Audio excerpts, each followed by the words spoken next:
শুভ দুপুর বন্ধুরা। আজকে সোমবার, আজকের একদম সিম্পল মেনু করেছি। তো চলো দেখিয়ে দিই কী কী রান্না করলাম।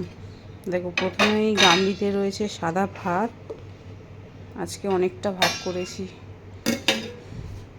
আর এই দিকে রয়েছে পুঁই শাকের চচ্চড়ি। এটা হচ্ছে মাছের মাথা দিয়ে করেছি পুঁই শাকের চচ্চড়ি, কুমড়ো, আলু।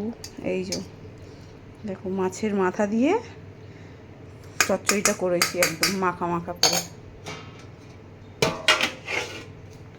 আর এদিকে রয়েছে মাছের তেল। এটা একদম ঝাল ঝাল করে পেঁয়াজ দিয়ে বানিয়েছি মাছের তেল, দারুণ হয়েছে এটা।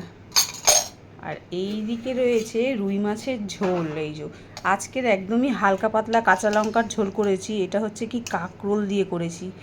তো কাঁকরোল দিয়ে কখনো আমি ঝোল বানাইনি, তো এই প্রথমবার কাঁকরোল দিয়ে বানিয়ে দেখলাম। আলু আর কাঁকরোল দিয়ে রুই মাছের পাতলা ঝোল।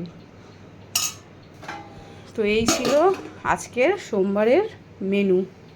টাটা।